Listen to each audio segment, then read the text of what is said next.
தொடர் ஆரம்பிக்கலாம். ஒரு சிறிய அறிமுகம். ஆ, இன்றைய சிறப்பு பேச்சாளர் ஆதி அசுரன் அவர்களை பற்றி பெரியாரியல் பேசக்கூடிய தோழர்கள் மத்தியில் மிக அறி மிக அறிமுகமானவர்.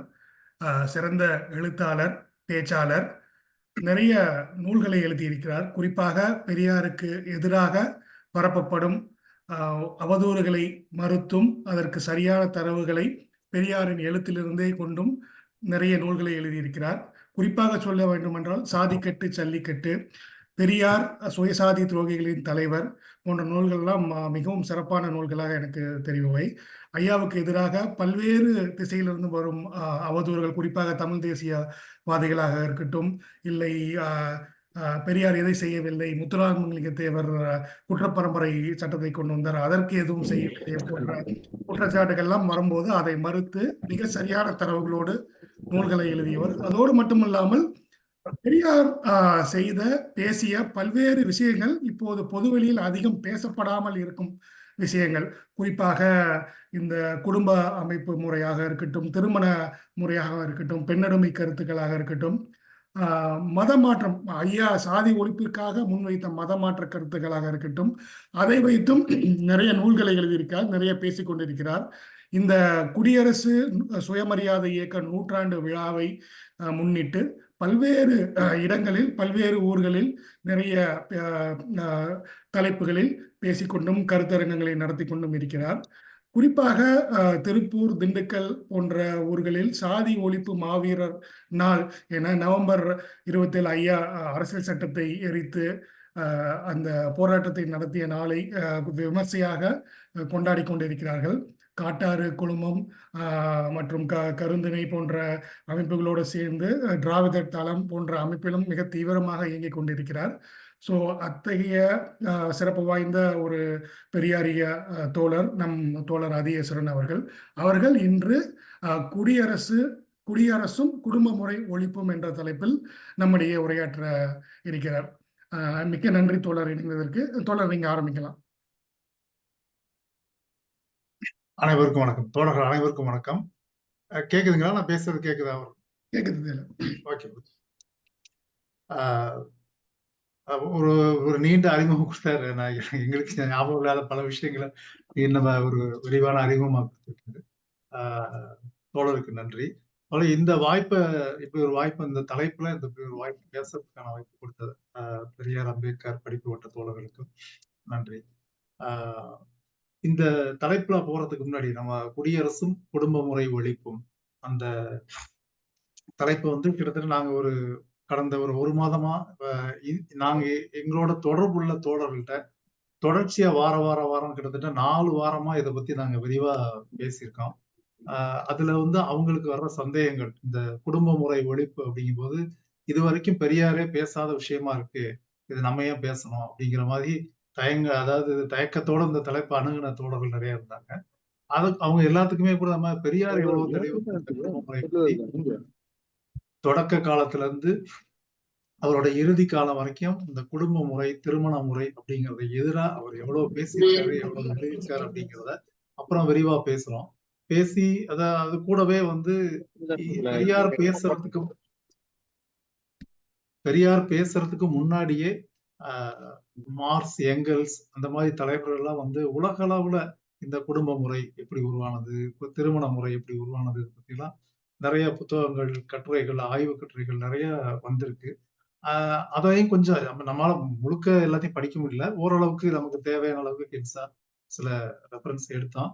அதோடு ஒப்பிட்டு பார்க்கும்போது பெரியார், அம்பேத்கர், மார்க்ஸ் இந்த 3 பேரோட, அதாவது எங்கல்ஸ், மார்க்ஸ், எங்கல்ஸ் இந்த எல்லா தலைவர்களோட கருத்தும் ஒரே இடத்துல ஒரே புள்ளியில வர்றதுதான் நாங்க பார்க்க முடிஞ்சது. அந்த தோழருக்கான வகுப்புகளுக்காக தயாரிக்கும் போது இந்த இதெல்லாம் அம்பேத்கரோட நூல்கள் இதெல்லாம் படிக்கும்போது நமக்கு இந்த குடும்ப முறை, திருமண முறை, குடும்பம் அப்படிங்கிற முறையை பொறுத்தவரையில எல்லா தலைவர்களோட பார்வையும் ஒரே மாதிரிதான் இருந்திருக்கு அப்படிங்கிறத நாங்க பார்த்தோம். அதை வகுப்புகள்ல விரிவா பேசியிருக்கோம். இதை நான் சுருக்கமா கொஞ்ச நேரத்துல சொல்றதுன்னா ஓரளவுக்கு சுருக்கி சொல்லிடுறேன். இதை முதல்ல நம்ம குடும்பம், தனிச்சொத்து, அரசு ஆகியவற்றின் தோற்றம் அப்படிங்கிற ஏங்கல்ஸோட புத்தகத்திலிருந்து தான் நம்ம இந்த செய்தியை தொடங்க, இந்த தலைப்புக்கு போகணும். ஏன்னா பெரியாருக்கு வர்றதுக்கு முன்னாடி இந்த முறைய வந்து குடும்ப முறைய பத்தி ரொம்ப டீட்டெயிலா ஆ புரிய வச்ச புத்தகம்னா, அது எளிமையா புரியலங்கிறது அந்த வழக்கமா கம்யூனிச புத்தகங்கள் இருக்க பிரச்சனை. ஆனா, அந்த ஒரு மானுடவியல் நோக்கத்துல அந்த புத்தகம் ரொம்ப விரிவான ஒரு பார்வைய நமக்கு குடுத்தது. அந்த குடும்பம், தனிச்சொத்து, அரசு ஆகியவைகளின் தோற்றம். அது பெரும்பாலும் நம்ம தோழர்கள் படிச்சிருப்பாங்க. படிக்காட்டியும் கூட அத முதல்ல கட்டாயமா எல்லா தோழர்களும் அது எந்த அமைப்புல இருக்க தோழர்களா இருந்தாலும் சரி, முதல்ல நம்ம படிக்க வேண்டிய புத்தகம் அந்த குடும்பம், அ தனிச்சொத்து, அ அரசு ஆகியவைகளின் தோற்றம். அந்த புத்தகம் படிக்கணும். அதுல இருந்து ஒரு ரொம்ப நான் போல. ரொம்ப ஏன்னா நேரம் குறைவுனா, ரொம்ப ஒரு சுருக்கமா சில பாயிண்ட்ஸ் மட்டும் நான் சொல்லிர்றேன் அதுலருந்து. அந்த புத்தகத்துல என்ன சொல்றாங்க, உலக சமுதாய மனித இன வரலாறு, மானுட இன வரலாற வந்து அ பல்வேறு கட்டங்களா பிரிக்கிறாங்க. அதுல வந்து இந்த குடும்ப முறை, திருமண முறை உருவான காலகட்டம், அது ஒவ்வொரு ஒவ்வொரு ஸ்டேஜ்ல எப்படி இருந்தது, அதெல்லாம் விரிவா பேசுறாங்க.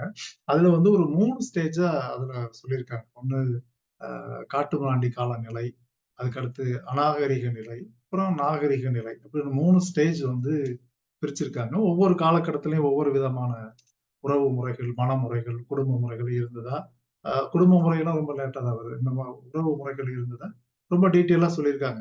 இந்த காட்டுமிராண்டி கால நிலையில இருந்து ஒரு குழு மனமுறை.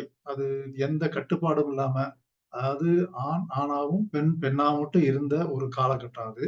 ஆ அது அவங்களுக்குள்ள உறவு, உடல் உறவு வச்சுக்கிறதோ, அ குழந்தை பெத்துக்கிறது அப்படிங்கிறதெல்லாம் வந்து ஒரு அதுதான் காட்டுமிராண்டி கால நிலைங்கிறது. ஒரு குழு குழு மனம் முறை அப்படிதான் இருந்தது. அதுக்கு அடுத்த காலம் கொஞ்சம் அதுலருந்து கொஞ்சம் மாறி அநாகரீக காலம்னு சொல்றாங்க, இந்த புத்தகத்துல. அந்த காலகட்டத்துல தான் பலதார மணமுறை. ஒரு ஒரு கணவருக்கு பல மனைவிகள், இல்ல சேம் டைம் ஒரு மனைவிக்கு பல கணவர்கள் முறை. இப்படிலாம் வந்து இருந்திருக்கு. அது பலதார முறை, அ இணை மணமுறை அப்படிங்கிறதையும் அந்த அந்த வார்த்தைகள சொல்றாங்க. இது ஒரு காலகட்டமா இருந்துச்சு. இந்த காலகட்டம் தான் உங்களுக்கு வந்து இந்த குழு மணமுறைலாம் வந்து ரொம்ப டீட்டெயிலா சொல்ல வேண்டியதில்ல. அது வந்து ஆ ஒரு ஒரு தந்தையா இருக்கலாம், மகளா இருக்கலாம், இல்ல தாய்க்கும் மகனுக்குமா இருக்கலாம். இந்த உறவுகள்ங்கிறது அங்க ரொம்ப சகஜமாவும், ஒருத்தருக்கு ஒருத்தர் குழந்தை பெத்துக்கிறதும் ரொம்ப சகஜமா இருந்த காலம். அந்த அப்பல்லாம் குடும்பம்ங்கிற செட்டப் அப்போ உருவாகல. அதுக்கு அடுத்து அந்த பலதார மனம் காலத்துல வந்து பல நெருக்கடிகள். இது நான் சொல்றது 3 ஸ்டேஜ்ங்கிறது ஏதோ 3 வருஷத்துல நடந்ததா நீங்க நெனச்சுக்க வேண்டாம். ஒவ்வொன்னுக்கும் ஒரு 10,000 வருஷம் இருக்கலாம். 5,000 வருஷம் இருந்துக்கலாம். அந்த மாதிரி ஒவ்வொரு ஸ்டெப்பா தான் கடந்து வந்திருக்கோம்.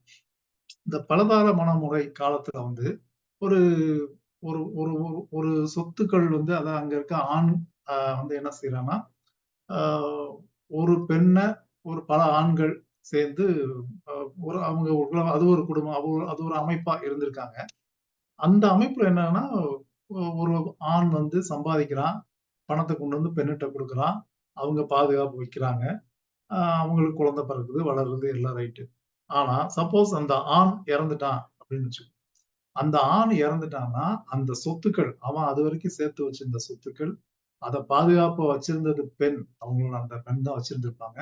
அப்படி இருந்தாலும், அவன் இறந்த பின்னாடி அவனோட சொத்துக்கள் அவனுக்கும், அந்த பெண்ணுக்கும் பிறந்த பிள்ளைகளுக்கு போகாது. யாருக்கு போகும்னா, இந்த ஆணோட ரத்த சொந்தங்கள். இந்த ஆணோட அப்பா, அம்மா, அல்ல அந்த ஆணோட அக்கா, தங்கச்சி, அண்ணன், தம்பி, அப்படி அந்த பங்காளிகள். அவங்களுக்கு தான் போகும். அப்படி ஒரு முறை பொதுவா இருந்திருக்கு. பொதுவான காலத்துல இருந்திருக்கு. இந்த காலகட்டத்துல பெண் என்ன நினைக்கிறாங்க?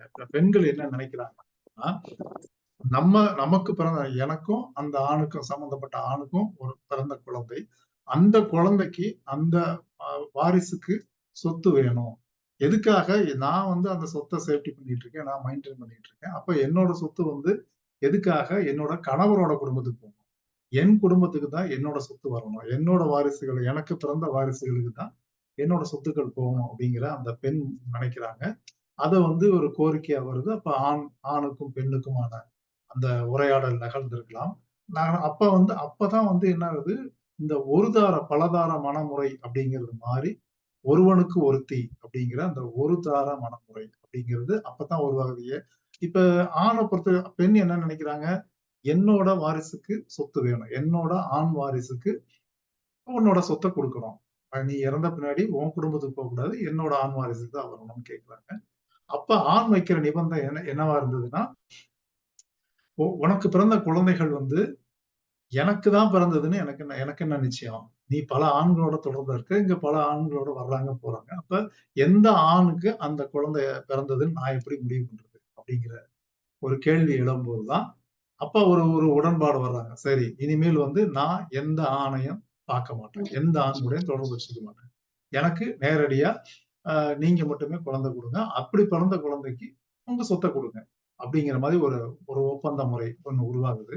அந்த அந்த ஒப்பந்த முறை தான் இந்த ஒருவனுக்கு ஒருத்தி, அ ஒரு தார மணமுறை அப்படிங்கிற சிஸ்டம். இப்படித்தான் தோன்றுது. இது வந்து ரொம்ப விரிவா அந்த புத்தகத்துல ரொம்ப டீட்டெயிலா உலகத்துல இருக்க பல இனங்கள, பல குலங்கள ஆய்வு பண்ணி, பல்வேறு ஆய்வு கட்டுரைகள படிச்சு, அதிலிருந்து ரெஃபரன்ஸ் எடுத்து, அப்படித்தான் அந்த சொல்றாங்க. நான் அத சுருக்கமா சொல்லியிருக்கேன். ஏன்னா, நம்ம நெறைய பேச முடியாது இதுல அப்படின்ட்டு சுருக்கமா சொல்றேன். அது இதெல்லாம் வந்து அவங்க ரொம்ப டீட்டெயிலா ஒரு 100 பக்கம் வரைக்கும் வரும்போது தான் இந்த இந்த செய்திக்கே வர்றாங்க. அதாவது ஒரு பெண் தனக்கு பிறந்த குழந்தைக்கு, தனக்கு பிறந்த ஆண் வாரிசுக்கு சொத்து வேணும் அப்படின்னு நினைக்கும்போது, ஒரு உடன்பாட்டுக்கு அவங்க வர்றாங்க. அந்த உடன்பாட்டு சமயத்துல ஆண் வைக்கிற நிபந்தனை, "நீ என்னோட மட்டும் தான் தொடர்பு வச்சுக்கணும். வேற யார்ட்டயும் தொடர்பு வச்சுக்க கூடாது." அப்படிங்கிற நிபந்தனை வருது. அந்த நிபந்தனையின் பேர்ல உருவாக்கப்பட்டது தான் இந்த குடும்பம்ங்கிற செட்டப். அந்த குடும்பம்ங்கிறது அப்படி வரம்போது என்னன்னா, பெண்ணுக்கு வந்து நீ வேற யாரும் தொடர்பு வச்சுக்கூடாதுங்கிறது மட்டும் இல்ல. ஏராளமான கட்டுப்பாடுகள். அவங்க வந்து அதுவரைக்கும் ஆ உற்பத்தி அதாவது இன்னும் எளிமையா சொல்லலாம். அவங்க இந்த உணவு தேடுறது, அடுத்த வேலைக்கு தேவையான உணவுப் பொருட்கள சேகரிச்சு வைக்கிறது, இல்ல ஒரு அடுத்த மாசத்துக்கு தேவையான அளவுக்கான உணவுப் பொருட்கள சேர்த்து வைக்கிறது. இந்த மாதிரி வேலையெல்லாம் கூட பெண்கள் இருந்தாங்க. அதாவது உற்பத்தி துறையில பெண்கள் அதுவரைக்கும் இருந்தாங்க. எப்ப குடும்பம் அப்படிங்கிற ஒரு முறை வந்துருச்சோ, தான் சொத்துக்கு தன்னோட வாரிசுக்கு தான் தன்னோட சொத்து வரணும் அப்படின்னு தன்னோட சேமிப்புகள் போய் சேரணும்னு எப்ப அப்படி நினைக்க ஆரம்பிக்கிறாங்களோ, அப்ப பெண்கள் உற்பத்தி அப்படிங்கிற இடத்துல இருந்து நீக்கப்பட்டு, குடும்பத்த பார்த்துக்கிறது அப்படிங்கிற ஒரு குறுகிய இடத்துக்குள்ள அடைக்கப்படுறாங்க. அப்ப உற்பத்தியில எப்படி போடுறான், அந்த பொருள் சேர்க்கிறது, சம்பாதிக்கிறது அப்படிங்கிற வேலையில ஆண் இறங்கிடுறான். சம்பாதிக்கிறான். சம்பாதிச்சுட்டு வந்து அந்த பொருள வீட்ல குடுக்குறான். வீட்ல இருக்கிற அந்த குடும்பத்தில வீடு இல்ல. குடும்பத்தில இருக்கிற உறுப்பினர்களுக்கு அந்த பணத்த டிஸ்ட்ரிபியூட் பண்றது, அத மெயின்டெயின் பண்றது. இது எல்லாமே பெண்கள் பார்க்குறாங்க. ஆனா, அதிகாரம் அப்படிங்கிறது முழுக்க பொருளீட்டுற சம்பாதிச்சுட்டு வர்ற ஆண் கிட்ட அந்த அதிகாரம் போகுது. அது அன்னைக்கு இருந்த உற்பத்தி முறைங்கிறது ஒரு விவசாயம் அல்லது கால்நடை வளர்ப்பு, ஆ நெசவு இந்த மாதிரி இருந்திருக்கலாம். நெசவு கூட இருந்திருக்க வாய்ப்பு இல்ல. விவசாயம், கால்நடை வளர்ப்பு இந்த மாதிரி இருந்திருக்கும். சில பகுதிகள்ல மீன்பிடி இருந்திருக்கு. அப்ப இந்த மாதிரி தொழிலா இருந்த வரைக்கும், இந்த குடும்பம்ங்கிற அமைப்பு அவங்க எதிர்பார்த்த மாதிரி பெரிய சிக்கல் இல்லாம போகுது. இப்ப இந்த குடும்ப அமைப்பு இப்ப முதல் முறையா இந்த எங்க உருவாயிருக்கும் அப்படிங்கிறதுக்கு அவங்க ஒரு ரெஃபரன்ஸ் சொல்றாங்க. அதாவது ரோம் பகுதியில தான் அ ரோமன் ப ரோம் ரோமாபுரி பகுதியில தான் முதல் முறையா இந்த மாதிரி ஒரு குடும்பம்ங்கிற செட்டப் உருவானதா அவங்க சொல்றாங்க, அந்த புத்தகத்துல.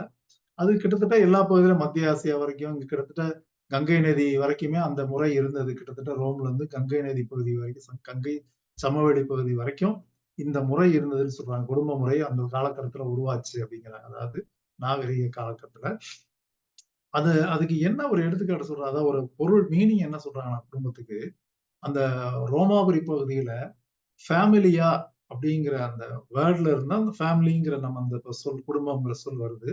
அந்த ஃபேமிலியா அப்படின்னா என்ன அப்படின்னாக்கா, அவங்க அந்த பகுதியில இருக்க சொல்ல மீனிங் வந்து வீட்டில் உள்ள அடிமைகள் தான். ஃபேமிலியா அப்படின்னா அடிமைகள். ஃபேமுலஸ் அப்படிங்கிற வேர்டும் அதுல இருக்கு. ஃபேமுலஸ்ங்கிற வேர்டும் அந்த ரோம் பகுதியில தான் இருக்கு. அந்த ஃபேமிலியா இதெல்லாம் என்னன்னா, அடிமைகளின் கூட்டம். ஒட்டுமொத்த என்ட்ட இருக்க அடிமைகளின் கூட்டம். அதுதான் அந்த வார்த்தைக்கே மீனிங். அந்த வார்த்தைக்கு ஏத்த மாதிரி தான் அந்த குடும்பம்ங்கிற செட்டப்பும் இருந்திருக்கு.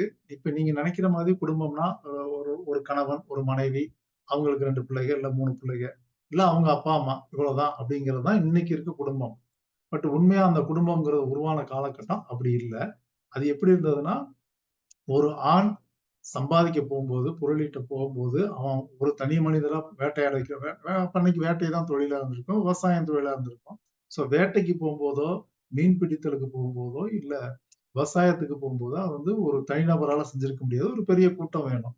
அதுவும் கூலி கேட்காத கூட்டமா இருக்கணும். அப்ப அடிமை வியாபாரமும் அந்த காலகட்டத்துல இருந்துச்சு. ஸோ ஒரு குடும்பம்ங்கிறது தனக்கு தேவையான அடிமைகள், தன்னோட மனைவி, தனக்கு தேவையான காதலிகள். காதலிகள்னா, அதாவது அவங்க உடல் உறவுக்காகவே பல பெண்கள அடிமைகளா வச்சிருந்த காலகட்டம். உறவுக்காக வச்சிருந்த பெண்கள், வேலைகளுக்காக வச்சிருந்த ஆண்கள், அடிமை ஆண்கள், அடிமை பெண்கள், கூடுதலா மனைவி, அ இவங்க எல்லாத்துக்கும் தலைவரா ஒரு ஆண். இப்படிதான் ஒரு குடும்பம் இருந்துச்சு. அதனால தான் அந்த வார்த்தை வந்து அடிமைகளின் கூட்டம் அப்படின்னு ஒவ்வொன்னும் ஒவ்வொரு கூட்டமா, அந்த காலத்துல இருந்த மாதிரி ஒரு சின்ன சின்ன கிராமமா ஒரு ஒரு 50 வீடு இருந்த ஒரு கிராமம். 50 வீடு கூட எல்லாம் ஒரே மாதிரி முறையத்தான் இருந்திருக்கும். குடிசை தான் ஒண்ணா இருந்திருப்பாங்க அவ்வளவுதான். ஒரு பகுதிக்கு ஒரு தலைவன். அவன் தான் குடும்ப தலைவன். அவன் அந்த அடிமைகள ஃபுல்லா அவன் வேலைய வாங்கிக்கலாம். ஆண்களா இருந்தா வேலை வாங்கிக்கலாம். பெண்களா இருந்தா பாலியல் தேவைகளுக்கு பயன்படுத்திக்கலாம். அந்த சமயத்துல மனைவியும் இருப்பாங்க. அதுவும் இருந்தது.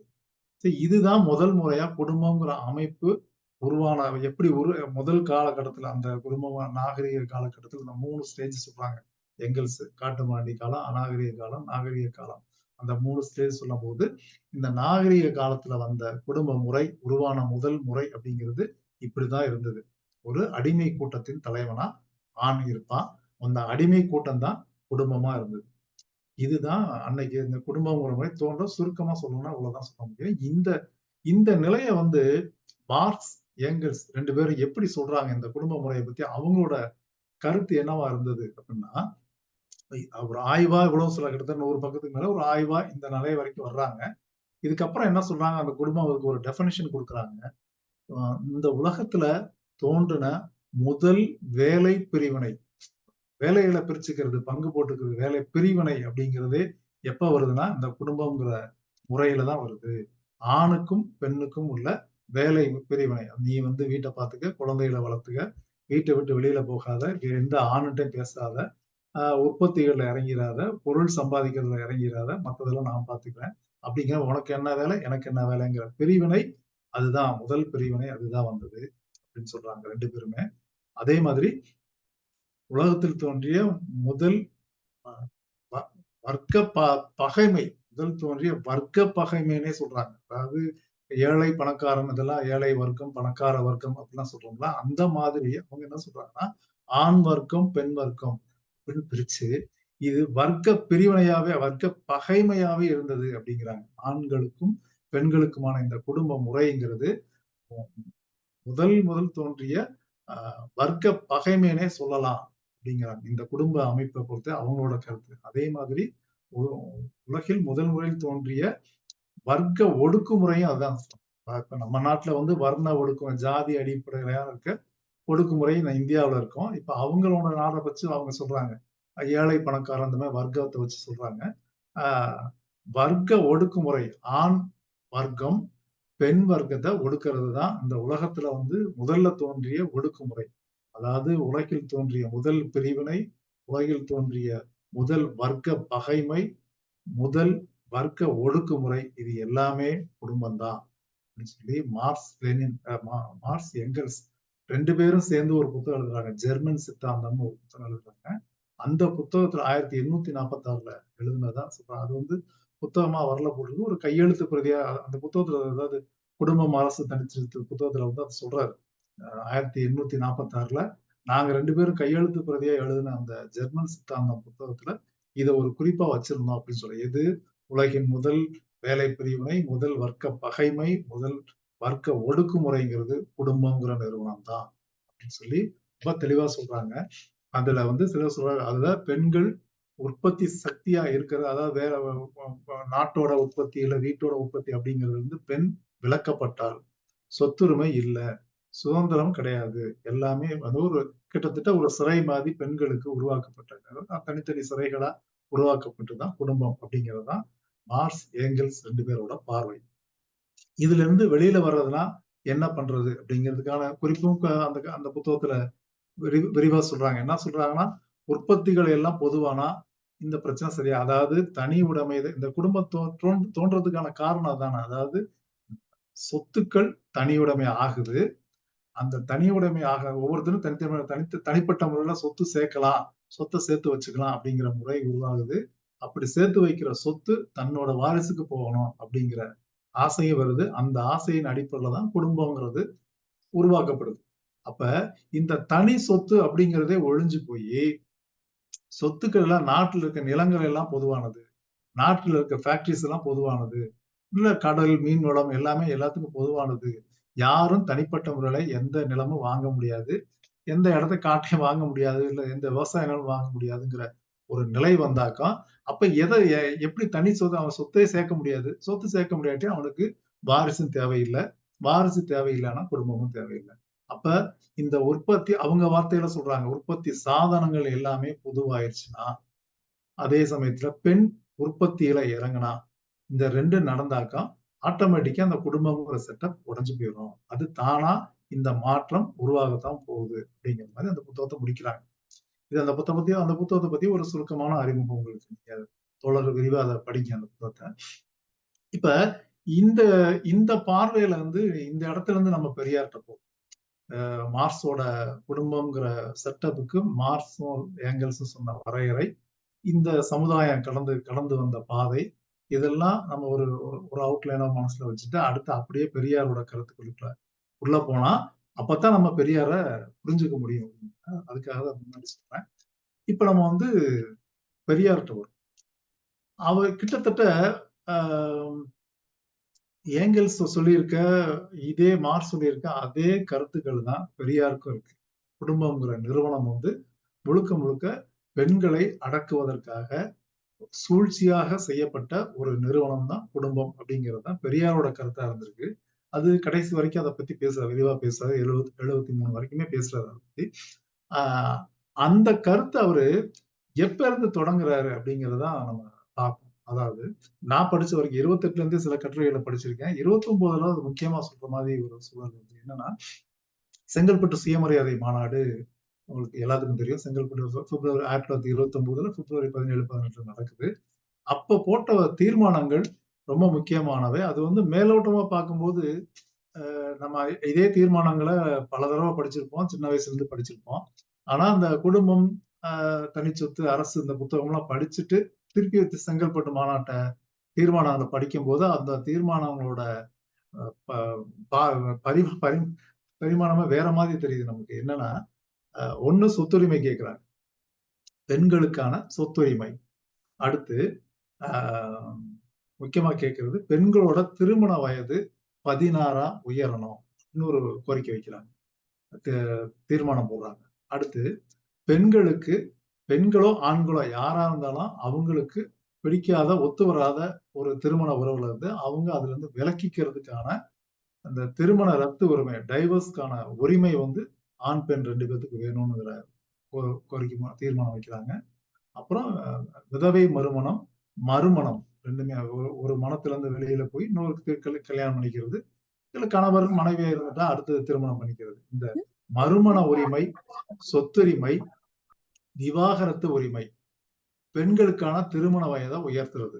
இது எல்லாம் முக்கியமான தீர்மானங்களா அதுல வருது. இதுல இன்னும் முக்கியமா என்ன சொல்றாங்கன்னா, திருமணம் அப்படின்னு வரும்போது, ஆ ஒரு ஆணோ, பெண்ணோ அவங்களுக்கு பிடிச்ச துணைய பழகி பார்த்து வாழ்க்கைக்கு ஒத்து வருவாங்கன்னா, அவங்களே தேர்ந்தெடுக்கணுமே ஒழிய, இதுல வேற யாரும் தலையிடக்கூடாது. அப்படிங்கிறது தான் அந்த தீர்மானத்துல செங்கல்பட்டு சுயமரியாதை மாநாட்டுல வருது. இந்த தீர்மானங்கள் எல்லாமே பார்த்தீங்கன்னா, முழுக்க முழுக்க அந்த குடும்பம்ங்கிற செட்டப்ப உடைக்கிற மாதிரி தீர்மானங்கள். இப்ப பல நூற்றாண்டுகளா குடும்பம்ங்கிற முறை எப்படி பெண்கள வந்து அடக்கி ஒடுக்கிட்டு இருந்தாங்களோ, அதுக்கெல்லாம் என்ன காரணமா இருந்துச்சோ, அந்த காரணத்துக்கெல்லாம் ஆன்ஸர் பண்ற மாரி தான் இந்த தீர்மானம் இருந்துச்சு. பெண்களுக்கு சொத்துரிமை இல்ல. சொத்துரிமை இல்ல. தனக்கு பிடிச்ச ஒரு கணவர விருப்பப்பட்டு கல்யாணம் பண்ணிக்கிறதுக்கான சூழல் பெண்கள்ட்ட இல்ல. ஏன்னா இந்தியாவுல மனு தர்மத்துல ஒரு பெண் வந்து அந்த பருவத்துக்கு வர்ற காலத்துக்கு முன்னாடியே திருமணம் பண்ணி வச்சிடணும். சுமார் 7, 8 வயசு, 10 வயசுக்கு முன்னாடியே திருமணம் பண்ணி வைக்கணுங்கிற மனு சாஸ்திர சட்டம் இங்க நடைமுறையில இருந்தது. அப்ப உலக அறிவே இல்லாத ஒரு சின்ன குழந்தை வந்து கல்யாணம் பண்ணிடுச்சு அப்படின்னா, அது எப்படி ஒருவருக்கு ஒருவர் தன்னோட கணவரா அது எப்படி தேர்ந்தெடுக்க முடியும்? தேர்ந்தெடுக்கக்கான வாய்ப்பே சுத்தமா அந்த சின்ன குழந்தைகளுக்கு இருக்காது. ஒருவேளை அந்த வயசுல திருமணம் பண்ணும்போது, திருமணம் வேண்டாம் அப்படின்னு டைவர்ஸ் பண்ணிக்கிறதுக்கான அந்த சிந்தனை முதல்ல வந்திருக்காது. இன்னொன்னு அடிமைத்தனத்த முழுமையா பயன்படுத்திருவாங்க. ப ப பழக்கப்படுத்திருவாங்க. ட்ரெயின் பண்ணிருவாங்க. பேரண்ட்ஸே பழக்கப்படுத்தி தான் அனுப்புவாங்க. சின்ன குழந்தையா இருந்தாலும். சின்ன குழந்தைங்கனால உலக அனுபவம் இருக்காது, கல்வி இருக்காது. பொருளாதார வாய்ப்பு இருக்காது, வேலை வாய்ப்புக்கான வாய்ப்பு இருக்காது. எதுவுமே இல்லாத போது, அந்த குழந்தைகள் எந்த முடிவும் எடுக்க முடியாது. நிச்சயமா குடும்பம்ங்கிற முறையில லாக் ஆகி தான் இருக்கணும். தப்பிக்கவே முடியாது. அதுதான் அவங்களோட பண்பாவே வளர்ந்துரும். இது எல்லாத்துலயுமே இந்த சூழல்ல தான் குடும்பங்கள் இருந்திருக்கு. அப்படி குடும்பங்கள் இருந்த காலகட்டத்துல தான் பெரியார் என்ன சொல்றாருன்னா, திருமண வயத 18ஆ உயர்த்துங்கங்கிறாரு. அன்னைக்கு திருமணங்கிறது 10 வயசு கீழ இருக்க பிள்ளைகளுக்கு திருமணம் நடந்துட்டு இருந்துச்சு. அந்த சமயத்துல இந்த சாரதா சட்டம்னு கொண்டு வர்றாங்க. அதாவது குழந்தை திருமணத்தை தடை செய்ற சட்டம் கொண்டு வர்றாங்க. அவங்க கூட என்ன சொல்றாங்கன்னா, 14 வயதுக்கு மேல திருமணம் பண்ணலாம். 14க்கு கீழ திருமணம் பண்ணக்கூடாதுன்னு ஒரு அரசாங்கமே அதுக்கான ஏற்பாடு பண்ணுது. அரசாங்கம் இது பண்ணிட்டு இருக்காங்க. ஆனால் பெரியார் செங்கல்பட்டு சுயமரியாதை மாநாட்டுல என்ன கேட்கிறாருன்னா, 16 கேட்கிறாரு. அப்புறம் திருப்பி பார்லிமென்ட்ல எல்லாம் அந்த அகில இந்திய பார்லிமென்ட்ல எல்லாம் அந்த 16 வயதுக்கு திருமண வயது 16 அப்படிங்கிறதுக்கான கோரிக்கைகள், அதுக்காக சரியா ராமசாமி முதலியார் அவர் சட்டசபையில பேசுறாரு. அகில இந்திய சட்டசபையில பேசுறாரு. அகில இந்திய சட்டசபைன்னு தான் வார்த்தையே வருது. பார்லிமென்ட்டா இருக்கலாம். அதுல வந்து பேசியிருக்காரு. அவரு தான் தீர்மானத்த கொண்டு வர்றாரு. குழந்தை திருமண தடை சட்டம் கொண்டு வாங்க அப்படிங்கிற மாதிரி. ஏன்னா 16 வயசா உயர்த்த சொல்லி ராமசாமி முதலியார் பேசியிருக்காரு. அத வந்து அவர ஆதரிச்சு பெரியார் நெறைய கட்டுரைலாம் இப்ப குடியரசுல வந்திருக்கு. 28, 29லயே. அப்ப முக்கியமா வந்து அந்த அ திருமண வயத சொல்றாங்க. அப்புறம் சொத்துரிமை சொல்றாங்க. இந்த சொத்துரிமை தானே இப்ப முன்னாடி மார்க்சிய வரையில என்ன சொல்றாங்க? பெண் வந்து உற்பத்தி விசையிலிருந்து தூக்கப்படுறா அப்படிங்கிறது தான் முக்கியமான காரணமா குடும்ப முறை உருவானதுக்கு காரணமா சொல்றாங்க. பொருளாதார சுதந்திரமோ, பொருளாதார வாய்ப்போ பெண்களுக்கு அங்க இல்ல அப்படிங்கிறது தான் குடும்பம் ஒரு நல்ல குடும்பத்துக்கான அடையாளம் அதுதான். ஆனால் அந்த அடையாளத்த உடைச்சு பெண்களுக்கு சொத்துரிமை குடுங்க. ஒரு கணவர் இறந்தா ஒரு குடும்பத்துல கணவர் இருந்தா கணவரோட சிதையிலேயே அந்த பெண்ணை தூக்கி போடுற உடன்கட்டை முறைங்கிறது அன்னைக்கு இருந்தது. கிட்டத்தட்ட பாகவதம், மகாபாரதம், சங்க இலக்கியமான புறநானூறு, அ தொல்காப்பியம் எல்லாத்துலயுமே உடன்கட்டை ஏறுறதுக்கான ஆதாரங்கள் எல்லாத்துலயும் இருக்கு. அப்ப கணவர் இறந்தா மனைவிக்கு உடனே தூக்கி நெருப்புல போடுற அந்த காலகட்டத்துல வந்து, அ அதுக்கு அதுக்கு இடையில சட்டங்கள் 1829ல சட்டங்கள்லாம் வருது. ஆனா, அந்த சட்டங்களுக்கு எதிரான சட்டங்களும் திருப்பி வருது. அத டைல்யூட் பண்ணி 1829ல வில்லியம் பெண்டிங் வந்து சட்டம் கொண்டு வராரு. உடன்கட்டை ஏறுதல தடை செய்றாரு. ஆனா, அது 1962ல மெக்காலே வந்து அத கொஞ்சம் டைல்யூட் பண்ணி, கல்வி உரிமையெல்லாம் குடுத்த மெக்காலே தான், இந்த விஷயத்துல வந்து பார்ப்பனர்களுக்கு கொஞ்சம் காம்ப்ரமைஸா போயி, அந்த சட்டத்த உடன்கட்டை ஏறுதல் தடை சட்டத்த வந்து கொஞ்சம் டைல்யூட் பண்றாரு 62ல. அதுக்கப்புறம் வந்து அதுக்கிட்ட ராஜீவ்காந்தி காலத்துல 1987ல தான் அந்த சட்டம் வந்து ஸ்ட்ராங் ஆச்சு. சட்டத்தை கொண்டு வர்றாங்க. இந்த காலகட்டம் வந்து கணவர் இறந்தா, மனைவிய தீக்குள்ள தூக்கி போடுற உடன்கட்டை ஏறுதல்ங்கிற கொடுமையான முறை இருந்த காலகட்டம். அந்த சமயத்துல தான் இந்த தீர்மானம் வருது. அதாவது பெண்களுக்கு அ மணவிலக்கு டைவர்ஸ் பண்ணிக்கிறதுக்கான உரிமை வேணும். மறுமணத்துக்கான உரிமை வேணும். அப்படிங்கிற தீர்மானம். அந்த காலகட்டத்தோட செங்கல்பட்டு சுயமரியாதை மாநாட்டு தீர்மானங்கள பார்க்கும்போது, அந்த குடும்பங்கிற செட்டப் பத்தி மார்க்ஸும், ஏங்கல்ஸும் பேசி வச்சிருக்க அந்த அந்த மனிதகுல வரலாற்ற படிச்சுட்டு செங்கல்பட்டு சுயமரியாதை மாநாட்ட பார்க்கும்போது, நமக்கு மிகப்பெரிய பிரமிப்பா, மிகப்பெரிய புரட்சியாளரா பெரியார் தெரியும். முன்ன விட பெரிய அளவுக்கு பெரியார நம்ம பார்க்க முடியுது. அ இந்த இதே இந்த இந்த தீர்மானங்கள் நிறைவேற்றின பின்னாடி என்ன நடக்குதுன்னா, ஜஸ்டிஸ் கட்சிக்குள்ளே வந்து பெரியாருக்கு எதிரான அதாவது இந்த தீர்மானங்களுக்கு எதிரான கருத்துகள் ஜஸ்டிஸ் கட்சியில வருது. ஜஸ்டிஸ் பத்திரிகையில எழுதுறாங்க. இந்த தீர்மானங்கள கண்டிச்சு எழுதுறாங்க. விமர்சனம் பண்ணி எழுதுறாங்க. அப்ப பெரியார் என்ன பண்றாரு, இமிடியேட்டா அதுக்கு அடுத்த வாரம் 24 2 1929 குடியரசுலயே வந்து பதில் எழுதுறாரு. அவங்களுக்கெல்லாம் தொடர்ச்சியா 2, 3 வாரம் தொடர்ச்சியா பதில் எழுதுறாரு. அந்த பதில்ல தான் ரொம்ப ஸ்ட்ராங்கா இந்த குடும்ப முறை மறுப்பு, கல்யாண மறுப்புங்கிறத தொடங்குறாரு. அதாவது ஜஸ்டிஸ் பத்திரிகையில செங்கல்பட்டு சுயமரியாதை மாநாட்டு தீர்மானங்கள் குறிப்பா கணவன் எந்த ஒரு பெண்ணோ, ஆணோ அவங்களுக்கு தேவையான துணையை அவங்களே தேடிக்கலாம் அப்படிங்கிற அந்த தீர்மானம், அது மாரி மறுமணம், சொத்துரிமை இந்த தீர்மானம் எல்லாம் ஜஸ்டிஸ் கட்சிக்கு அதாவது ஜஸ்டிஸ் பத்திரிகையில அது எதிரா விமர்சனம் பண்ணி எழுதுறாங்க. அதுக்கு பதில் குடுத்து பெரியார் எழுதுறாரு. அந்த அ அந்த பதில்ல தான் சொல்றாரு, ஒரு ஒரு இப்ப இருக்க குடும்ப முறை, திருமண முறைங்கிறது எவ்வளவு பெரிய ஒரு காட்டுமிராண்டி காலத்துல இருந்து, பெண்ணுக்கு அடிமையா இருக்குது, விலங்கா இருக்குது. அப்ப தனக்கு தேவையான ஒரு கணவரையோ, இல்ல மனைவியோ அவங்கவங்களே தேர்ந்தெடுத்துக்கங்க அப்படின்னு சொல்றது கூட உங்களுக்கு கஷ்டமா இருக்கு. ஒரு இறந்து போன கணவன் இறந்து போயிட்டா, மனைவி வேற ஒரு திருமணம் பண்ணிக்கலாம் அப்படின்னு நாங்க சொல்ற தீர்மானமா போடுறது கூட உங்களுக்கு அத ஏத்துக்க மனசு வர மாட்டேங்குதுன்னா, இப்ப நாங்க என்ன சொல்ல நினைக்கிறோம்னா, இதெல்லாம் வேணாம். உண்மையா நாங்க கேட்க வேண்டிய விஷயம் என்னன்னா, இனிமேல் இந்த மாதிரி கல்யாண முறையே ஒழியணும் அப்படிங்கிற பிரச்சாரத்த தான் நான் தொடங்க வேண்டியிருக்கு. அதுதான் இதுக்கு சரியா இருக்கும்.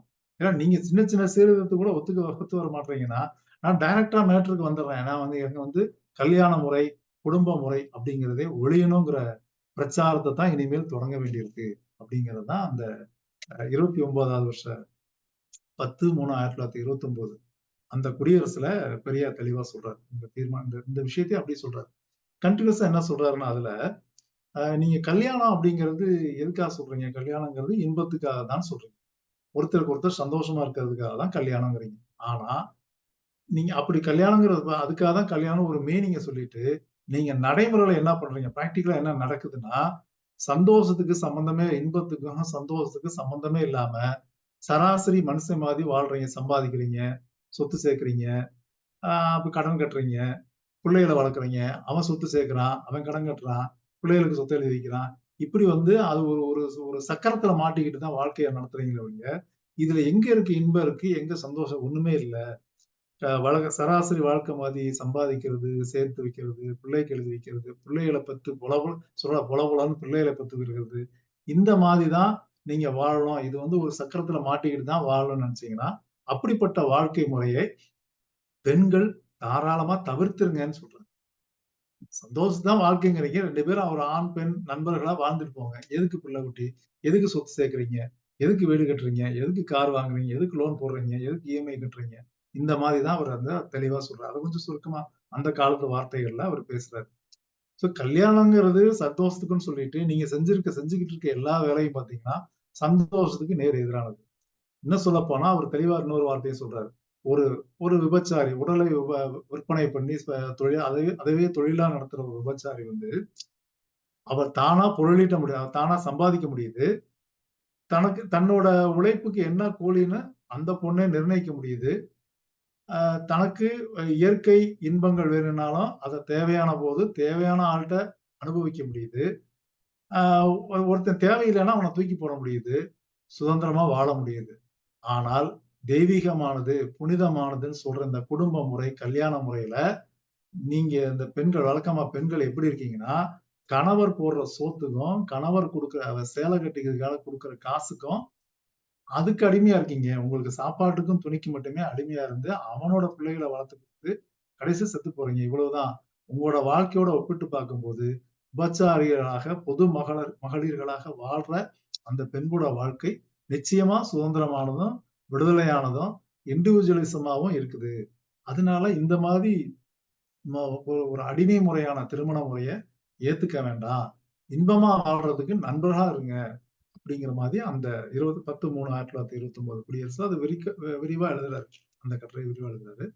அதுல அவரு கட்டுரை எழுதுறது மட்டும் கூட கிடையாது. ஆ அந்த அதே இதழ்ல இன்னொரு செய்தி வருது. ஜெர்மன்ல இருந்து ஒரு ஒரு செய்தி. ஜெர்மன்ல விவாகரத்து பத்தி ஒரு செய்தி வருது. அத போடுறாங்க. குடியரசுல போட்டுருக்காங்க. அது என்ன செய்தின்னா, இந்த மாரி நெறைய சின்ன சின்ன செய்திகள்ல தான் பெரியார் என்ன விரும்புறாருங்கிறது நமக்கு தெரியும். அ அதுல போடுறான் ஜெர்மனியில் விவாகரத்து சட்டம்னு போட்டிருக்காங்க. அப்ப உள்ள போய் படிக்க சின்ன பெட்டி நியூஸ் தான். ஒரு பெட்டி செய்தி தான் வருது அது. அது உள்ள படிச்சு பார்த்தோம்னா, அதுல செய்தி போடுறாங்க. ஜெர்மன் நாட்டுல புதிய முறையான விவாகரத்து சட்டம் வந்திருக்கு. என்ன அப்டின்னா, இதுவரைக்கும் ஜெர்மன்ல இருந்த விவாகரத்து முறை அப்டின்னா என்ன அப்டின்னாக்கா, ஒரு ஆணுக்கோ, இல்ல ஒரு பெண்ணுக்கோ தன்னோட துணை வந்து பிடிக்கல. ஏதோ ஒரு காரணத்துல அவங்களுக்குள்ள அண்டர்ஸ்டாண்டிங் இல்ல. பிரிஞ்சுக்கணும் அப்டின்னு நெனச்சாங்கன்னா, அவங்க வந்து ஒரு பெண்ணுக்கு ஒரு ஆண பிடிக்கல, ஒரு மனைவிக்கு கணவன பிடிக்கலனாக்கா, அந்த மனைவி நீதிமன்றத்துக்கு போய் புகார் அளிக்கணும். எனக்கு ஒத்து வரல. எந்த விஷயத்துல ஒத்து வரல அப்டிங்கிறத நிரூபிச்சுட்டு, அவங்க பிரிஞ்சுக்கலாம். டைவர்ஸ். அது ஒண்ணும் பிரச்சனை இல்ல. அதுதான் அப்போ இருந்தது. அதாவது திருமணத்துக்கான பிரிவுக்கான காரணத்த கோர்ட்ல போயி சொல்லி, அதுக்கான நிவாரணத்த அது டைவர்ஸ் வாங்கிக்குவாங்க. இல்ல காரணம் பொருந்தலைன்னா திரும்ப ஒண்ணா இருக்குன்னு சொல்லுவாங்க. ஏதோ ஒண்ணு இப்ப இருக்க டைவர்ஸ் மாரி. நம்ம இந்தியால இருக்க செட்டப் இப்ப அதுதான் இருக்கு.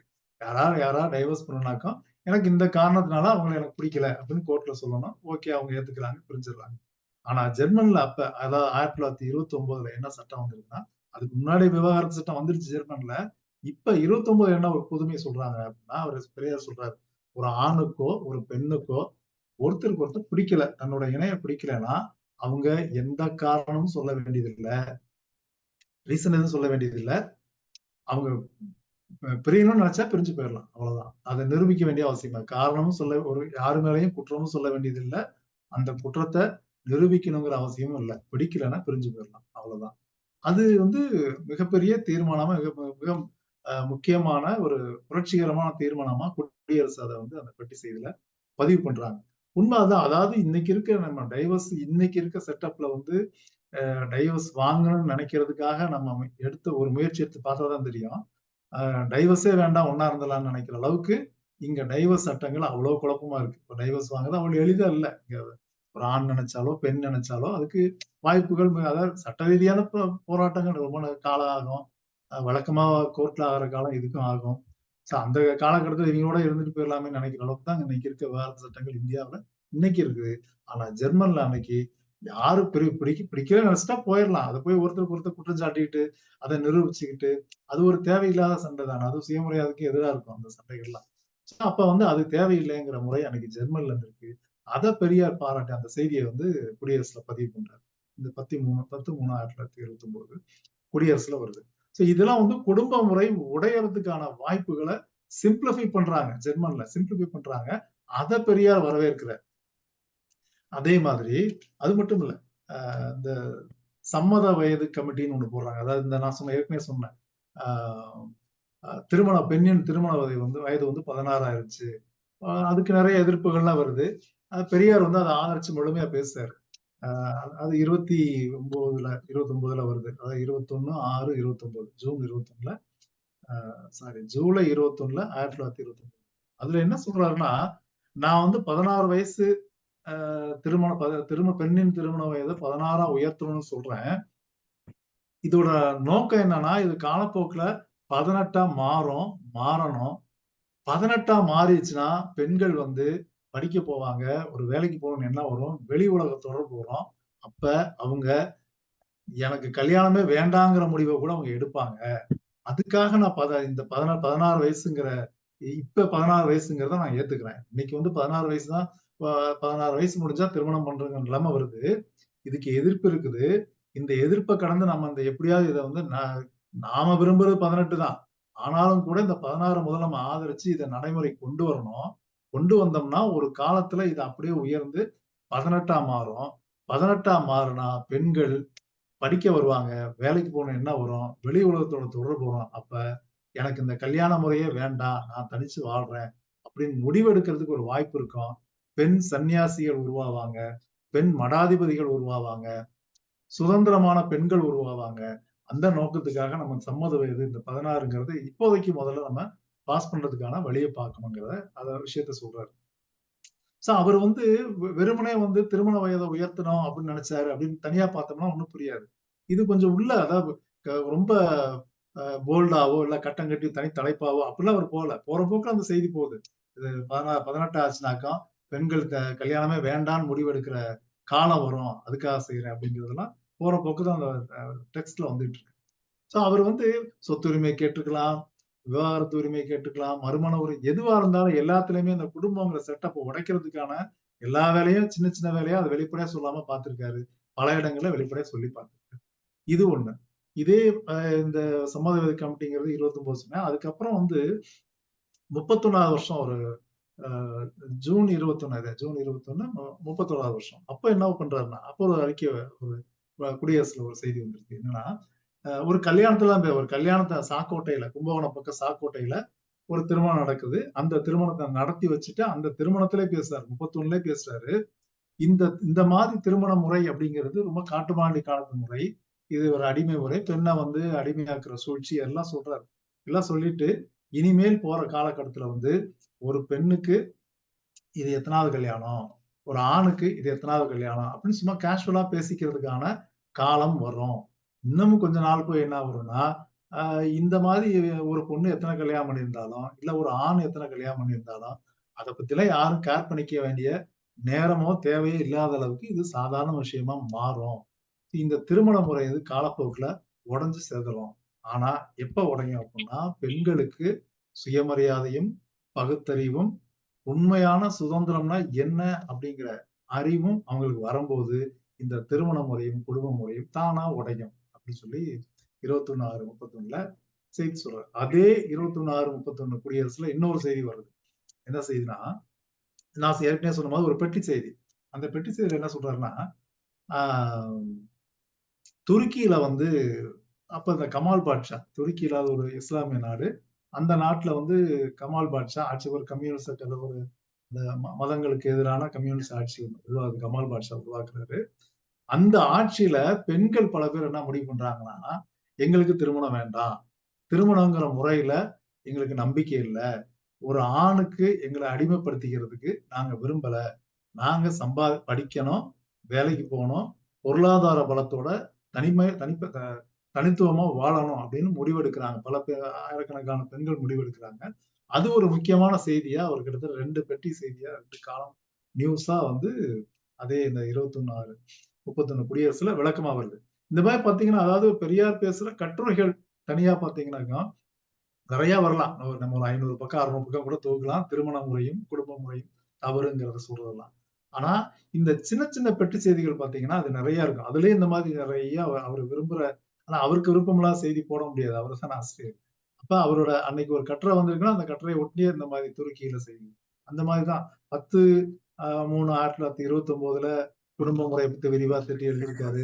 ஜஸ்டிஸ் கட்சிக்கு பதில் சொல்றாருன்னா, அதே இதழ்ல வந்து ஜெர்மன்ல நடக்கிற அமல்படுத்தப்பட்ட புதிய முறை விவாகரத்து சட்டம் பத்திய செய்தியும், பெட்டி செய்தியும் அதுல வருது. இப்படி ஒவ்வொரு கட்டுரையும் அந்த மாதிரி கொஞ்சம் நுணுக்கமா ஒரிஜினல் குடியரசு படிச்சோம்னாக்கா, நெறைய அந்த குடும்ப முறைக்கு எதிரான கட்டுரைகள் வரலாம். குறிப்பா சொன்னா 1931ல இருந்து இப்ப கிட்டத்தட்ட செங்கல்பட்டு சுயமரியாதை மாநாட்டோட அந்த தீர்மானங்களுக்கு பதிலா எழுதுற கட்டுரைகள்ல இருந்து தொடங்குற அந்த திருமண முறை எதிர்ப்புங்கிறது எப்ப வரைக்கும் நடக்குதுன்னா, பெரியாரோட அ 1973 அதாவது நவம்பர் 17 1973 கட்டுரை வரைக்கும் அவரு சாகறதுக்கு 1 மாசத்துக்கு முன்னாடி வரைக்கும் திருமண முறை தவறுன்னு ரொம்ப தெளிவா பேசுறாரு. 2019ல திராவிடர் கழகம் ஒரு புத்தகம் போட்டாங்க. பெண் விடுதலை அப்படிங்கிற ஒரு புத்தகம். ஆசிரியர் வீரமணி தான் அந்த புத்தகத்த தொகுத்து வெளியிட்டிருக்காரு. ஒரு விரிவான ஒரு ஒரு முன்னுரையும் ரொம்ப விளக்கமா ஒரு முன்னுரையும் குடுத்திருக்காரு. அதுலயும் அவர் தெளிவா சொல்றார். திருமண முறைங்கிறது அடிமை முறை அப்படிங்கிறத ஆசிரியரும் கூட அத முன்னுரையில பதிவு பண்ணியிருக்காரு. அந்த புத்தகத்துல சுமார் 800 பக்கம் இருக்கும். சுமாரா 337 தலைப்பு 336 தலைப்புகள் அதுல இருக்கு. அந்த தலைப்புகள்ல கிட்டத்தட்ட 40 தலைப்புகள் இந்த குடும்ப முறை தப்பு, திருமணம் கிரிமினல் குற்றம் ஆகணும் அப்படிங்கிறது தான் கிட்டத்தட்ட 40 தலைப்புகள். நீங்க ஒவ்வொரு தலைப்ப படிச்சாலே நமக்கு வந்து இதெல்லாம் எப்புட்றா இவ்வளவு நாள் படிக்காம இருந்தோம் அப்படிங்கிறது தான் தோணும். உங்களுக்கு ஒரு ஒரு ஒரு எடுத்துக்காட்டுக்கு ஒரு ஒரு ஒரு நிமிஷம் ஒரு அந்த தலைப்புகள மட்டும் படிச்சு காட்டுறேன். அதாவது ஒரு 10 தலைப்புகள மட்டும் படிச்சு காட்டுறேன். அந்த புத்தகத்துல இருக்க கிட்டத்தட்ட 336 டைட்டில்ஸ் அதுல அவரு ஒண்ணு 2 மட்டும் பாருங்க. அந்த டைட்டில மட்டும் பாருங்க. குடும்பம் அல்ல, குட்டி போடும் பண்ணை. இது ஒரு தலைப்பு. குடும்பம் அல்ல, குட்டி போடும் பண்ணை. நிரந்தர அடிமையா? திருமணத்தை சட்டப்படி குற்றமாக்க வேண்டும். இதெல்லாம் ஒரு தலைப்பு. அடுத்து சுதந்திர வாழ்வு வேண்டும். அடுத்து திருமண முறை சுதந்திரத்தை பறிக்கிறது. அடுத்து கூட்டு வாழ்க்கை. அடுத்து ஆண்களின் உழைப்பில் வாழ்வதா? அடுத்து திருமண முறை ஆண்களுக்கே லாபகரமானது. அடிமை தொண்டு செய்வதே பெண்களின் வேலையா? உலக நோக்கை கெடுப்பது இல்லறம். திருமண முறை கேடானது. திருமணம் என்பது வேலைக்காரி நியமனம் தானே. ஆணுக்கு பெண்ணை பலி கொடுக்கும் விழாவே திருமணம். இப்படி நெறைய அவரு இல்லறத்தால் என்ன நன்மை? ஆணுக்கு அடிமையாகாதீர், உலகிற்கு பயன்படுங்கள். சொத்துரிமையே திருமணத்துக்கு காரணம். பெண்ணை அடிமைப்படுத்துவதே திருமண முறை. இல்வாழ்க்கை என்பது மூடத்தனமே. இல்லறம் என்பது தொல்லையே. மனிதனுக்கு திருமணம் தேவையில்லை. திருமண அமைப்பை சட்டப்படி குற்றமாக்க வேண்டும். பெண்ணை அடிமைப்படுத்துவதே இல்லற அமைப்பே. குடும்ப அமைப்பு தேவையற்றது. இப்படி நெறைய நீங்க கிட்டத்தட்ட ஒரு 40 தலைப்பு அந்த புத்தகத்துல திராவிடர்களும் வெளியிட்ட பெண் விடுதலை அப்படிங்கிற புத்தகத்துல கிட்டத்தட்ட 40 தலைப்பு. இப்ப கலெக்ட் பண்ணோம்னாக்க கிட்டத்தட்ட ஒரு ஒரு 200 பக்கம் வரும். இந்த குடும்ப முறை, இல்லறம், திருமணம் இது சும்மா இந்த புத்தகத்துல மட்டும் வந்தது. இன்னும் பெண்ணியன் அடிமையானால், இல்ல அதுக்கு முன்னாடி குடியரசுலாம் தொகுத்துவிட்டோம்னாக்கா, இந்த பெண் விடுதலைங்கிற புத்தகம் போட்ட அளவுக்கு கிட்டத்தட்ட 800 பக்கமே அவர் குடும்ப முறை வேண்டாங்கிறத பேசின டாபிக் எடுத்துடலாம். அவ்வளவு விரிவா இந்த முறைய பத்தி அவர் எல்லாத்துலயும் உள்ள நான் டைட்டில் எவ்வளவு ஷார்ப்பா எவ்வளவு ஒரு ஒரு சாதாரண ஒரு மதவாதி பார்த்தானாக்கா, டென்ஷன் ஆகும் அந்த வார்த்தைய பார்த்தா தலைப்ப பார்த்தாலே டென்ஷன் ஆகும். அந்த அளவுக்கு கடுமையான வார்த்தைகள போட்டு தலைப்பா போட்டு தான் பெரியார் பண்ணியிருக்காரு. இப்ப நமக்கு எங்கள்ட்ட கூட நெறைய பேர் சொல்றாங்க, "நீங்க கொஞ்சம் உங்க வார்த்தைகள்லாம் சாஃப்ட்டா இருக்கணும். மென்மையா இருக்கணும். எதிராளிய வந்து கன்வின்ஸ்டா மாத்துறதுக்கான வார்த்தையா இருக்கணும்." அப்படின்லாம் சொல்லுவாங்க. நமக்கு அப்படி இல்ல. பெரியார படிக்க என்னன்னா, நமக்கு அந்த வார்த்தைகள் வந்துருது. சரியா வந்துருது. ஏன்னா அவரு அத பத்திலாம் கவலைப்படல. ஆப்பரேஷன் பண்ண டாக்டர் மாரி தான். நான் கத்தி வச்சு தான் ஆகணும்னா, கத்தி வச்சு தான் தீர்றாரு. அப்ப அப்ப அதுல போய் சாஃப்ட்டான அணுகுமுறை, சாஃப்ட்டான மென்மையான கத்தி அப்படிலாம் இல்ல. கத்தினா ஷார்ப்பா தான் இருக்கும். அப்படித்தான் பெரியாரோட டைட்டில்ஸ்லாம் இருக்கு. உள்ள இருக்க கட்டுரைகளும் அப்படித்தான் முழுமையா இருக்கும். இந்த மாதிரி இந்த இந்த இந்த புத்தகத்த அடிப்படையில பார்த்தோம்னாக்க, கடைசி கட்டுரை நவம்பர் 17, 1973ல எழுதின கட்டுரையா இருக்கு. அவரோட சாகறதுக்கு ஒரு 1 மாசத்துக்கு முன்னாடி வரைக்கும் கூட இந்த குடும்ப முறை எதிர்த்து பேசியிருக்காரு.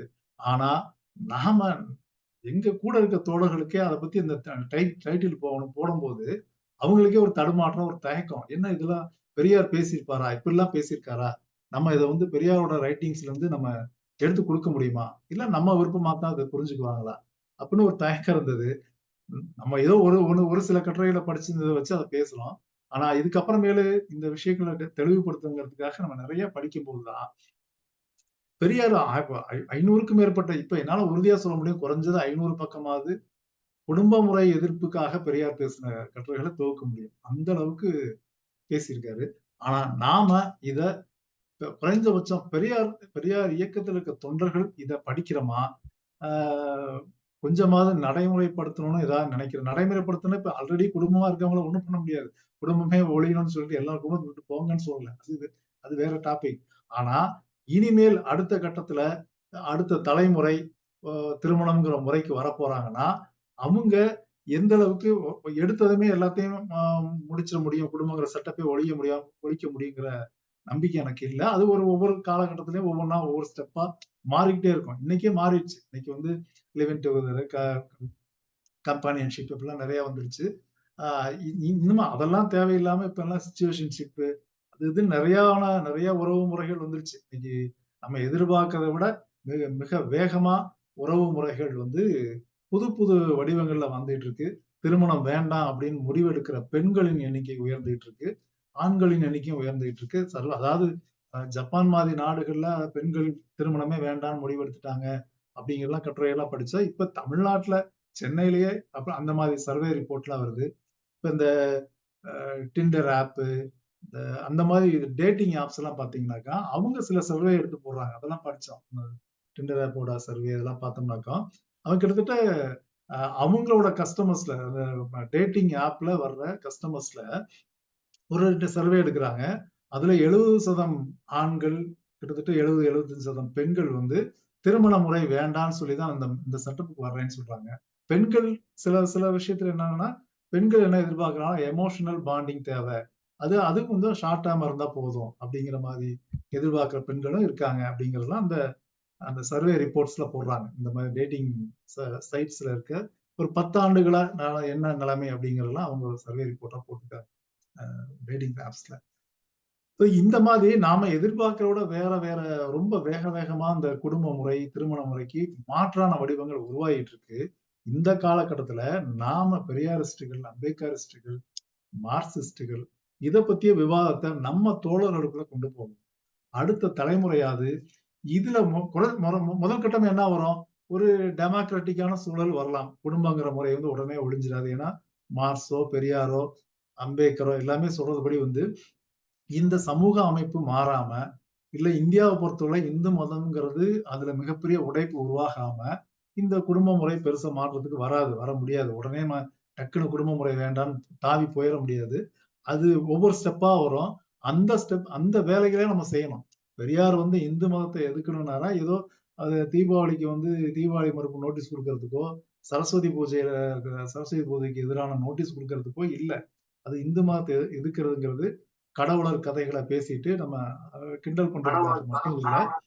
முழுக்க முழுக்க இந்து மதம்ங்கிறது தான் எல்லா வகையான ஆதிக்கங்களுக்கும் அடிப்படையா இருக்கிற குடும்ப முறை, கிராம முறை, ஊர் சேரி முறை. இந்த 2க்குமே காரணமா இருக்கிறது இந்து மதம். அந்த இந்து மதத்த தகர்க்கிறதோட ஒரு வழிதான் கடவுளர் கதைகள் பேசுறது, தீபாவளி மறுப்பு, விநாயகர் சதுர்த்தி மறுப்பு, இதெல்லாம் வருது. இந்த புரிதல் முதல்ல நம்ம தோழர்களுக்கு வரணும். நம்ம ஏதோ விளையாட்டா வந்து அது நம்ம ஒரு அமைப்போட வேலை திட்டம் அப்படிங்கிற மாரி நினைக்க வேண்டியதில்ல. பெரியார் அப்படி செய்யல. எதையுமே செய்யல. அவர பொறுத்தவரையில குடும்ப முறையும், ஜாதி முறையும் ஒழியணும்னா, இந்து மதம் ஒழியணும். அப்ப இந்து மத ஒழிப்புக்கு என்ன செய்யறது? அதையும் செய்யறாரு. சேம் டைம் இந்த திருமண முறைய அடுத்தடுத்த லெவல் எப்படி எப்படி மாத்துறது? அதுதான் அவர் கொண்டு வந்த சுயமரியாதை திருமணம், ஜாதி மறுப்பு திருமணம்.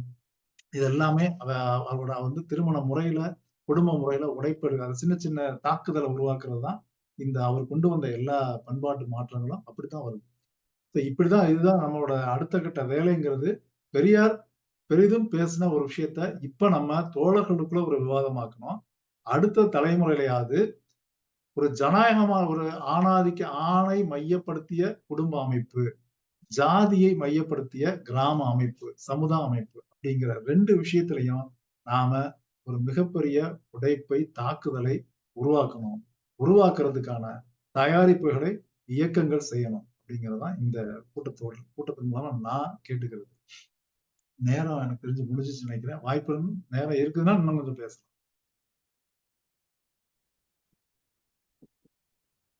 நன்றி தோழர். லைக் நீங்க மணி 9:25. ஆமா. நம்ம மேபி குயிக்கா ஒரு கொஸ்டின் ஆன்சர் செஷன் மாதிரி கூட போகலாம். Okay, okay. ஆமா.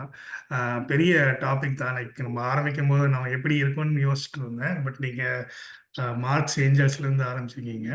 ஒரே ஒரு இது மட்டும் எனக்கு தோணுது. லைக் நானும் நிறைய இந்த குறிப்பா பெண் விடுதலை, பெண் அடிமை கருத்துக்களை பற்றி ஐயாவோட கருத்துக்களை படிக்கும்போது எனக்கு ஒரு ஒரு பேரா எப்பயுமே ரொம்ப பிடிக்கும்.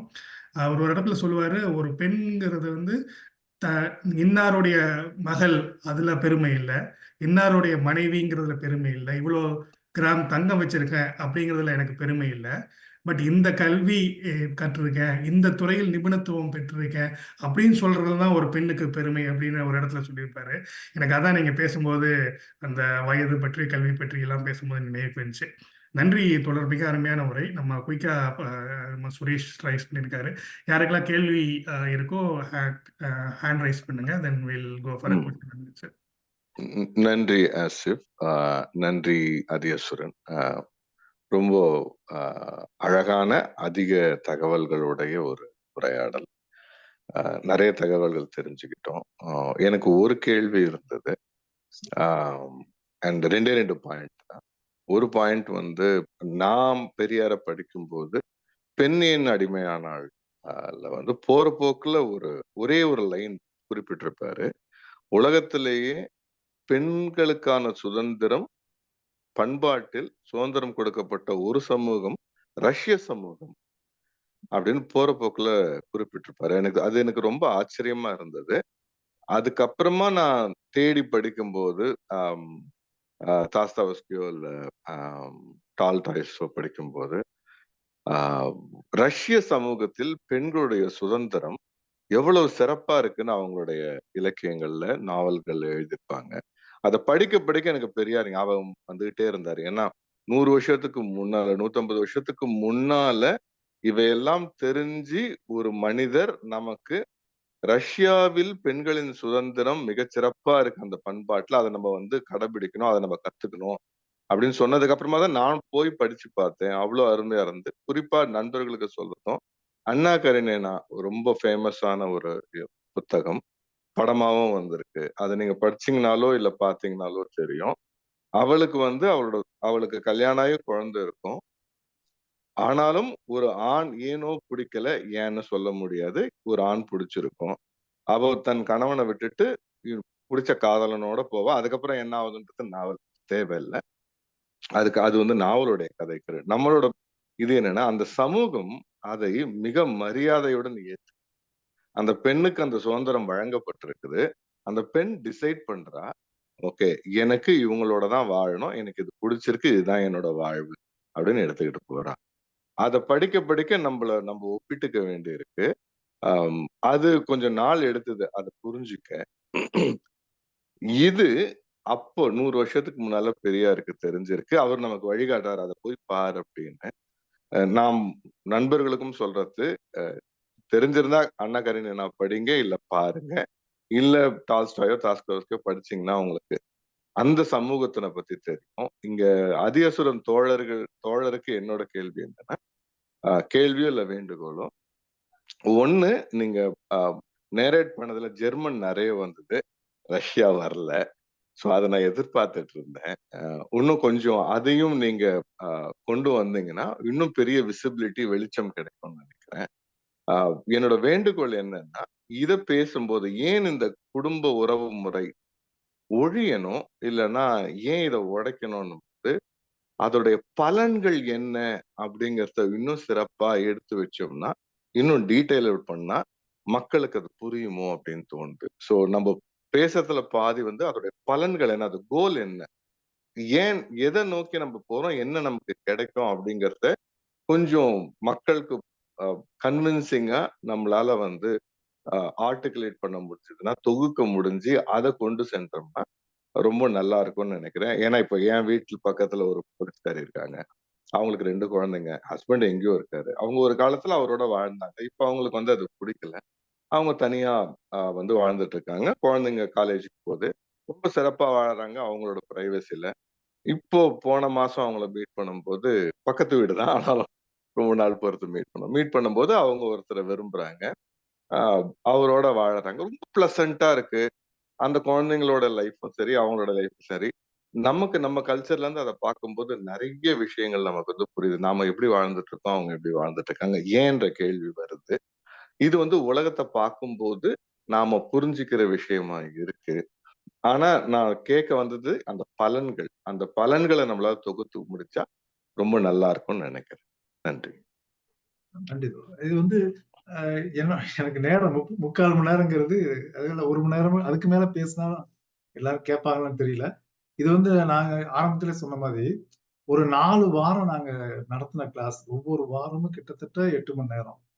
கிட்டத்தட்ட 30 மணி நேரம் பேசின செய்திகள தான் நான் சுருக்கமா 1 மணி நேரத்துல சொல்றேன். அதனால ரஷ்யாவ பத்தி சொல்லாம இந்த குடும்ப முறை வேண்டாங்கிறத பேசவே முடியாது. நீங்க சொன்ன செய்திகள் உண்மதான். அந்த கட்டுரை வந்து பெண்ணிய அடிமையால வருது. பின்னாடி வந்து பெண் விடுதலை புத்தகத்திலேயே 1950ல பெரியார் இப்படி ஒரு பேச்சு பேசி அதாவது ரஷ்யாலாம் போயிட்டு வந்த பின்னாடி அவர் 32ல போயிட்டு வர்றாரு. போயிட்டு வந்த பின்னாடி ஒரு செய்தியில அவர் சொல்றாரு. ஆ 32 பின்னாடி அந்த சமயத்திலே வந்த புத்தகத்தில சொல்றாரு. அ இனி வரும் உலகத்திலே அந்த மாரி குறிப்புகள் வரும். அ அதுக்கப்புறம் 50ல வந்து முக்கியமான உரை. அதுல வந்து ரஷ்யாவுல பெண்கள் வந்து விடுதலை பெற்றதுக்கு காரணமே வந்து குடும்ப முறையெல்லாம் உடைஞ்சதுக்கு காரணம், அங்க உற்பத்தி சாதனங்கள் எல்லாம் பொதுவாயிருச்சு. பெண்கள் உற்பத்தியில் ஈடுபடுத்தப்பட்டாங்க. இந்த 2 விஷயம். குடும்பம்ங்கிற நிறுவனத்த அதுல என்ன மைனஸ் அந்த உற்பத்தி சாதனங்கள் பொதுவாகல. உற்பத்தி துறையில பெண்கள் இல்ல. அப்படிங்கிற 2 காரணம். குடும்பங்கிறது அது ஏன் வேண்டாங்கிறதுக்கு பெரிய அதாவது மார்க்ஸ் சொன்னது. அதுக்கு நேர் எதிரா அப்பயே சொல்றாங்க. அந்த புத்தகத்திலே நம்ம குடும்பம், அரசு தனிச்ச புத்தகத்திலே சொல்றாங்க. இது வந்து உற்பத்தி சாதனம் எல்லா நாட்டுல இருக்க செல்வங்கள்லாம் பொதுவுடைமை ஆகும்போது, இந்த குடும்ப முறை உடைஞ்சு சிதறும். பெண்களுக்கான உண்மையான சுதந்திரம் அப்பதான் கிடைக்கும்னு அதிலேயே சொல்றாங்க. அப்ப ரஷ்யால வந்து அதான் நடக்குது. கம்யூனிச புரட்சி நடந்த காலகட்டத்தில எல்லாமே சொத்துக்கள் பொதுவாகுது. உற்பத்தியில ஆண், பெண் வேறுபாடு இல்லாம எல்லாமே உழைக்கிறாங்க.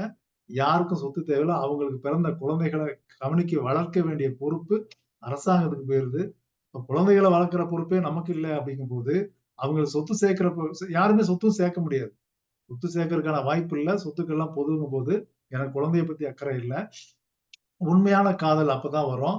ஒருத்தர வந்து நிர்பந்தப்படுத்தி ஏதோ ஒரு நான் பணத்துக்கு பணம் தர்றேங்கிறதுக்காகவோ, இல்ல நான் உயர்ந்தவன் அப்படிங்கிறதுக்காகவோ, இல்ல நான் நெறைய செல்வம் வச்சிருக்கேன். எந்த காரணத்துக்காகவும் ஒரு பொண்ண ஏமாத்திற முடியாது. இல்ல ஒரு பொண்ணு பணத்துக்காகவோ, இல்ல வேற எந்த காரணத்துக்காகவோ ஒரு ஆண விரும்பிற மாட்டாங்க. அப்பதான் வந்து உண்மையான சுதந்திர காதல்ங்கிறது, அந்த பொதுவுடைமை காலத்துல தான் வரும் அப்படிங்கிறது பெரியார் இந்த கட்டுரையில 1950ல ரொம்ப விரிவா சொல்லுவாரு. அது ரொம்ப நெறைய சொல்லணும். அதுதான் நான் ரஷ்யாவ தவிர்த்ததுக்கு காரணம் என்னன்னா, தவிர்க்கல. போற போக்குல நேரம் முடிஞ்சிருச்சு. இன்னமும் கூட அம்பேத்கர் இத பத்தி சொன்னது முழுமையா இருக்கு. அது நான் சொன்னா ஒரு 1/4 மணி நேரம் ஆகும். அதனால அதையும் நான் பேச முடியல. ஏன்னா திருமணம்ங்கிற முறை இந்தியாவுல ஸ்ட்ராங் ஆனதுக்கு காரணம் மனு சாஸ்திரம் தான் அப்படின்னு அம்பேத்கர் ரொம்ப தெளிவா சொல்றாரு. மனு சாஸ்திரம் தான் திருமண முறைய இங்க உருவாக்குது. ஏன்னா, புத்த மதத்த அழிக்கிறதுக்கு திருமணம்ங்கிற முறைய, குடும்பம்ங்கிற முறைய திட்டமிட்டு மனு கொண்டு வந்தாருன்னு அம்பேத்கர் பதிவு பண்ணியிருக்காரு. அவரோட இந்து மதத்தில் புதியர்கள் அப்படிங்கிற புத்தகத்துல சொல்றாரு. சோ இதெல்லாம் நம்ம பேசணும்னா ரொம்ப விரிவா பேசணும். அந்த புத்தகத்த பத்தி ரொம்ப விரிவா பேசணும். நேரம் குறைவுங்கிறதுனால நான் குறைச்சுக்கிட்டேன். இனி வர்ற காலங்கள்ல டைம் கொஞ்சம் நிறைய இருக்கும்போது கட்டாயமா எல்லாத்தையும் விரிவா பேசலாம். நன்றி. நன்றி தோழர். நன்றி. வேற யாருக்கு கேள்வி? அன்மியூட் பண்ணிட்டு கேட்கலாம்.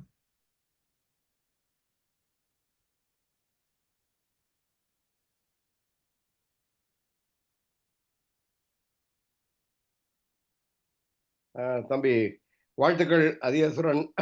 உங்களுடைய முகநூல் இதெல்லாம் நல்லா படிச்சிருக்கிறேன். நிறைய இது நல்லா இருக்கு. வாழ்த்துக்கள்.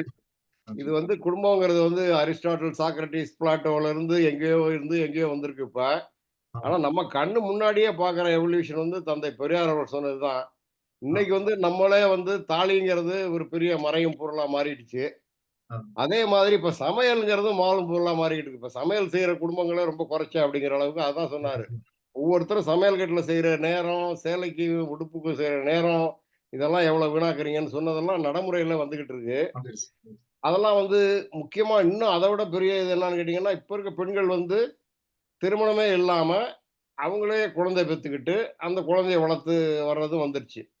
இதெல்லாம் வந்து நம்ம கண் முன்னாடியே அவர் சொன்னது அந்த காலத்துல எனக்கெல்லாம் என்னடா இப்படி இருக்கே அப்படின்னு ஒரு மாதிரியா ஒரு கேள்விக்குறியா இருந்ததெல்லாம் இன்னைக்கு நடைமுறையில வந்துருச்சுன்னு பாக்குறப்ப இந்த குடும்பங்கிறது எங்க போய் முடியும் அப்படிங்கிறது ஒரு பெரிய கேள்விக்குறி தான்.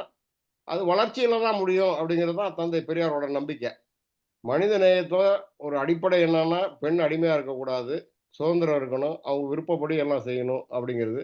அது இப்போ நம்ம கண் முன்னாடியே நடந்துகிட்டு இருக்கு.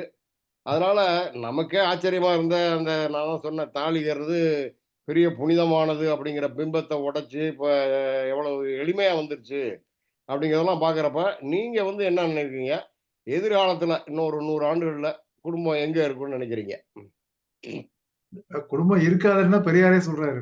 சமுதாயம் மாறும். மாற்றத்துல குடும்பங்கிற முறை இருக்காது. எல்லாம் சுதந்திரமான நண்பர்களா ஒருத்தருக்கு ஒருத்தர் வாழ்வாங்க அப்படிங்கிறது தான் பெரியார் சொல்ல. அதுதான் நம்மளும் நம்புறோம். அந்த சமுதாயம் அப்படிதான் வரும். 50 ஆண்டுகள்லயா 100 ஆண்டுகள்லயா? என்னை பொறுத்தவரை இது ரொம்ப சீக்கிரம் வரும்னு நினைக்கிறேன். ஒரு நாங்கெல்லாம் சாகறதுக்குள்ள பாத்துருவோம்னு நினைக்கிறேன் அந்த மாதிரி நிலைய. ஏன்னா அவ்வளவு அட்வான்ஸா இந்த இப்ப சமீப காலங்கள்ல சமூக மாற்றம் சீக்கிரமா மாறிக்கிட்டே இருக்கு. அதுக்கான வாய்ப்புகள் ரொம்ப சீக்கிரம் நடக்கும்னு நான் எதிர்பார்க்கிறேன். மகிழ்ச்சி. நல்லது. நன்றி. வேற யாருக்கு கேள்வி இருக்குங்களா?